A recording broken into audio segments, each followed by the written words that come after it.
तुम्ही एखाद्या कायदेशीर संस्थेवर मोठ्या पदावर असता, सरकारच्या एखाद्या घटनात्मक पदावर असाल, तुम्ही राज्याचे मंत्री, आमदार, खासदार, मुख्यमंत्री, प्रधानमंत्री, तुम्ही पब्लिक लाईफमध्ये ज्यावेळेस तुम्ही सार्वजनिक जीवनामध्ये लोकांच्या नजरेसमोर असता, लोक तुम्हाला आदर्श म्हणून ज्यावेळेस तुमच्यावर विश्वास ठेवतात, त्यावेळेस तुम्हाला तुमची जी काही नीतिमूल्य आहेत ते ओळखून काम करावं लागतं.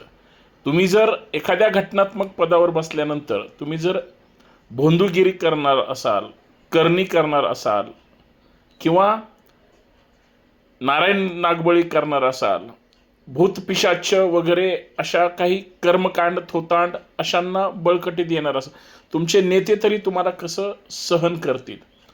तुमचं सार्वजनिक जीवन हे लोकांसाठी असलं पाहिजे, वैयक्तिक स्वार्थासाठी अन्यथा तुम्हाला पद गमवावं लागतं. अशीच घटना महाराष्ट्रामध्ये राज्य महिला आयोगाच्या बाबतीत घडली.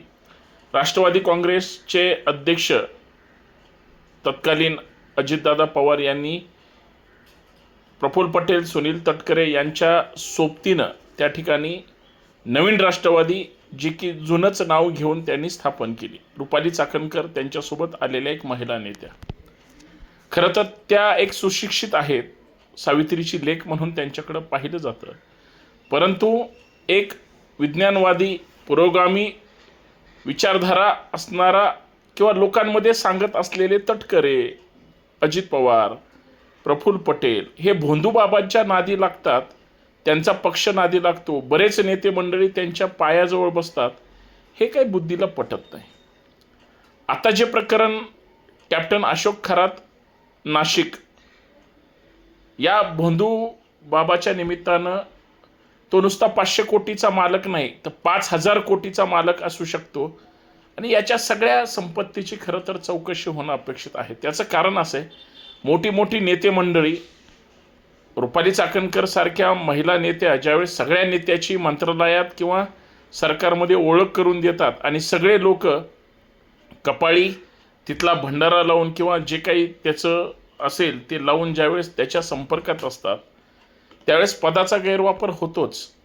आणि एखाद्या राजकीय पक्षाला किंवा त्याच्या नेत्याला सोबत घेतलं तर आपले प्रश्न सुटतात. ही एक धार्मिक अंधश्रद्धा, आर्थिक अंधश्रद्धा किंवा एक सामाजिक अंधश्रद्धा असल्यामुळं मोठ्या मोठ्या नेत्यांचा गैरफायदा ही भोंदू मंडळी घेत असतात.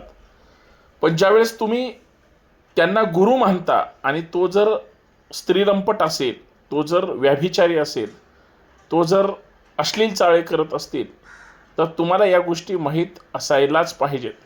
तुम्ही गुरु म्हणता आणि वैयक्तिक अर्थात पारिवारिक रिलेशन ठेवता, अर्थात सहकुटुंब त्याच्या दर्शनासाठी जाता, गुरुपौर्णिमा असेल किंवा इतर गोष्टी असेल, तुम्ही पाद्यपूजन करता, त्याला केक भरवता, त्याच्या हातातून केक खाता. म्हणजे याचा अर्थ काय? तर तुम्ही घटनात्मक पदाचा अवमान करता. कारण राज्यात अंधश्रद्धा विरोधी कायदा आहे आणि कायदा इतका सक्तीनं वापरला गेला पाहिजे, कारण या देशामध्ये कायदाच सर्वश्रेष्ठ आहे. आणि तुम्ही एका कायदेशीर संस्थेवर बसलेले आहात, ते असं साधं पद नाही आहे.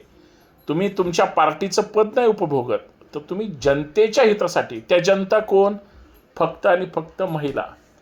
तुम्ही महिलांच्या हितासाठी जर तिथं काम करणार असाल, महिला सुरक्षा असेल, महिला पुनर्वसन असेल, महिलांना काउन्सिलिंग असेल, त्यांना न्याय देण्याचं असेल, या सगळ्या घटना तुम्ही त्या पदावर राहून जर करणार असाल, तर मग तुम्ही कर्मकांड कसं काय करू शकता? तुमची वेगळी वेगळी भाषणं ही समाजाला प्रबोधित करणारी आहेत की महिला अंधश्रद्धा, कथा, कादंबऱ्या, पोथ्या वाचतात आणि भरकटतात, ही तुमची गोष्ट त्रिवार सत्य आहे. पण तुम्ही काय करता ह्या वेळेस ज्या आत्मपरीक्षण केलं जातं, तर प्रकरण असं आलं, सुषमा अंधारे नावाच्या नेत्या आहेत, त्यांनी असं सांगितलं की रुपाली चाकणकर ह्या बोटाला स्वतः कट करतात, त्याचं रक्त ते कशावर तरी टाकतात किंवा ते दान करतात. आणि अशीच त्यांनी करणी, भानामती किंवा कोणाच्या तरी पाठीमागं साडेसाती लावण्याचं काम ज्या पद्धतीनं केलेलं आहे ते अत्यंत आक्षेपार्ह आहे. हे कायदेशीर संस्थेच्या एका प्रमुखाला शोभत नाही आणि तुम्ही न्याय कसा देणार हो?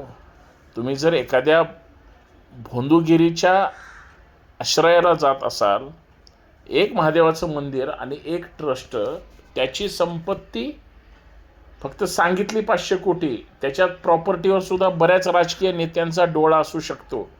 आणि माझा ठाम विश्वास आहे, मी आता कागदपत्र त्याची काही मिळवलीत प्रॉपर्टीची, आणि त्याच्यावर एक स्वतंत्र असंच व्हिडिओ करून भाष्य करणार आहे.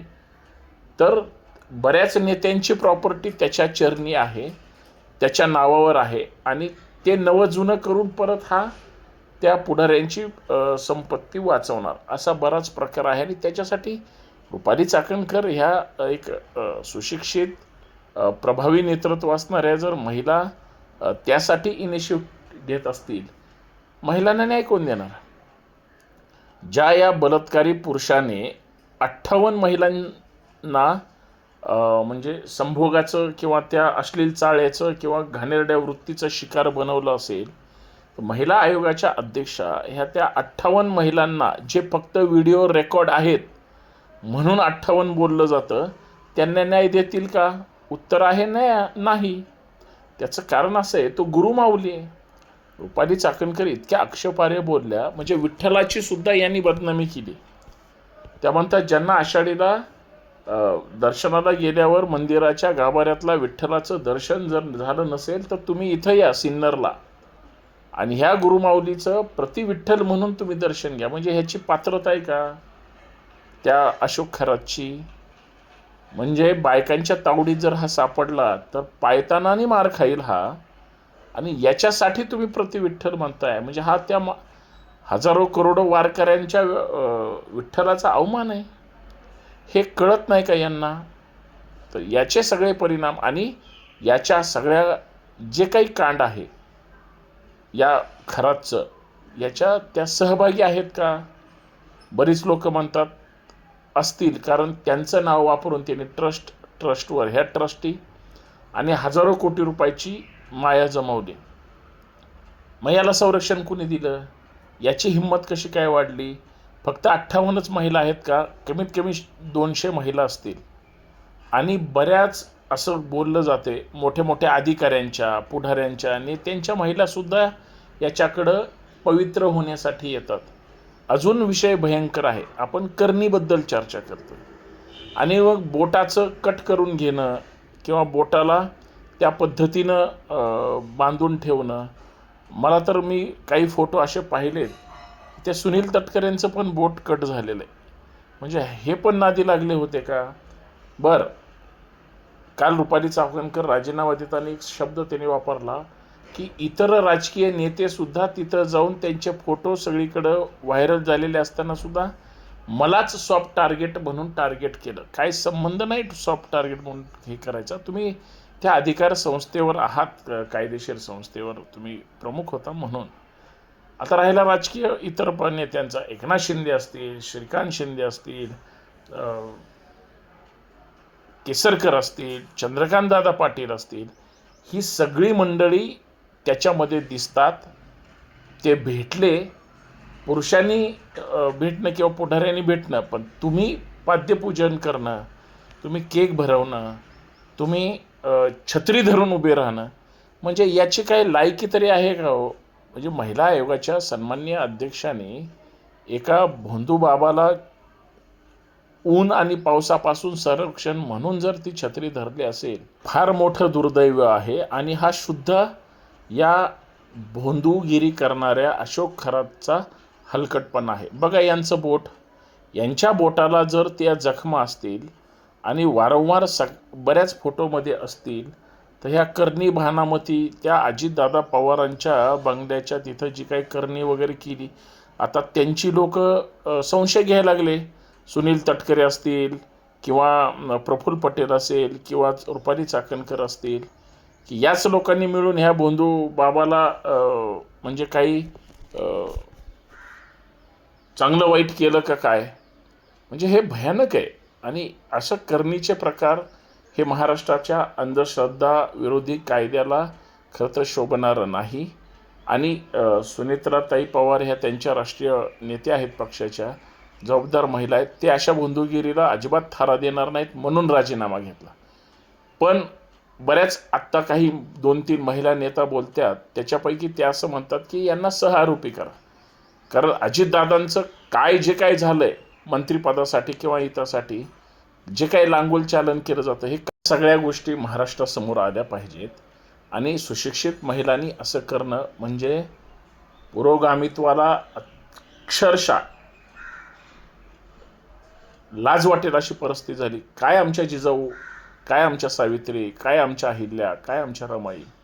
आणि त्यांच्या महाराष्ट्रात सुशिक्षित महिला ज्यांच्यामुळे यांना प्रतिनिधित्व मिळालं ह्या जर भोंदू बाबाच्या म्हणजे संपर्कात असतील आणि हे सगळी मंडळी रुपाली चाकणकरला या भोंदू बाबासाठी वाचवत असतील तर हे अत्यंत दुर्दैवी आहे. आणि अशी भोंदूगिरी अशा पदावर राहणाऱ्या लोकांना अजिबात त्या ठिकाणी शोभत नाही. म्हणून यांना टार्गेट केलं जातं. ह्या भोंदूगिरीसाठी टार्गेट केलं जातं, छत्री धरण्यासाठी टार्गेट केलं जातं. आपण पक्षाचा दुरुपयोग करून पदाचा दुरुपयोग करता म्हणून टार्गेट केलं जातं. आणि तुम्ही जबाबदार महिला काय करताय हे महाराष्ट्राला पटत नाही म्हणून जबाबदार धरलं जातं. म्हणून तुमचा राजीनामा मागितला, म्हणून राजीनामा द्यायला लावला. तर यांची तोंड पडली, सुतक पडल्यासारखं तोंड झालं तटकऱ्यांचं. म्हणजे हे किती वाईट आहे हे महाराष्ट्रासमोर आलेलं आहे. याबद्दल तुमचं मत नक्की कमेंट करून कळवा.